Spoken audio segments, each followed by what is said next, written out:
आज की इस कथा में मैं आपको दो छोटी छोटी कथाएं आज सुनाऊंगा पहली बार कि अहंकार कैसे अच्छे बुरे सात्विक तामसिक किसी के भी पास तक पहुंचता है। पहली कथा लंका के राजा रावण की।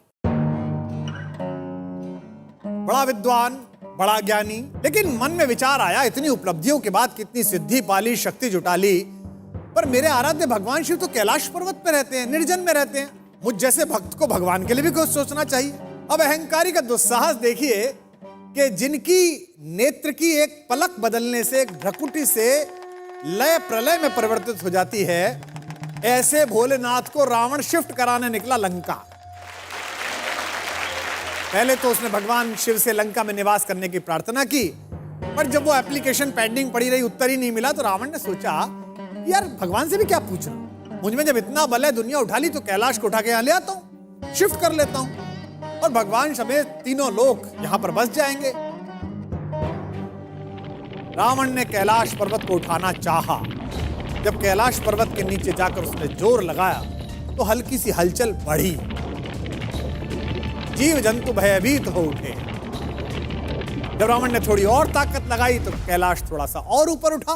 तो भगवान शिव ने सोचा कि अब काफी हो गया, अब अपने शिष्य को जरा थोड़ा बताया जाए कि बल क्या होता है। तो भगवान ने अपने अंगूठे से धीमे से कैलाश को दबाया। अब भला भगवान की अटल इच्छा के आगे किसी का बल क्या ठहरते हैं। रावण से वो पर्वत टस से मस नहीं हो पा रहा था और इसी क्रम में कैलाश पर्वत के नीचे उसका हाथ आ गया। हम अक्सर अहंकार में अपना हाथ यानी कि पुरुषार्थ फंसा लेते हैं। हाथ ऐसा फंसा कि निकला नहीं। रावण ने पूरी शक्ति लगाई और जब फंसा हुआ हाथ बिल्कुल निकाल नहीं पाया, तब उसे समझ में आ गया और अंततः उस तथाकथित बलशाली को उसकी प्रार्थना करनी पड़ी। भगवान शंकर ने इस प्रार्थना को सुना और उन्हें समझ आ गया कि अब इस मूर्ख को, इस अहंकारी को अकल आ गई है। तब उन्होंने उसका हाथ मुक्त किया। ये तो पहली कथा थी। इस कथा के क्रम में अगले भाग पर मैं एक ऐसे सदाचारी व्यक्ति का अहंकार आपको सुनाऊंगा, ईश्वर जिसका मित्र है। आप सब जानते हैं कि महाभारत की लड़ाई विश्व की सबसे बड़ी लड़ाई थी। अर्जुन जब कर्ण जैसे महारथी और दुर्योधन जैसे महाबली की सेना को पराजित करने के बाद महाभारत का विजेता बन गया, तो उसे लगने लगा कि ये तो उसका निजी पराक्रम है, उसके बाणों में बल है, पुरुषार्थ है।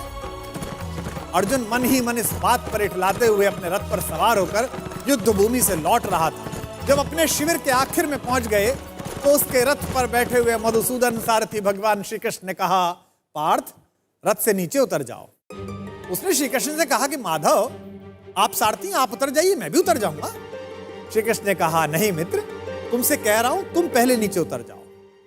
जब यह विवाद थोड़ा बढ़ा तो अर्जुन के ठीक पीछे खड़े हुए धर्मराज युधिष्ठिर ने कहा, द्वारिकाधीश अगर कोई बात कह रहे हैं तो उसमें कोई संकेत है।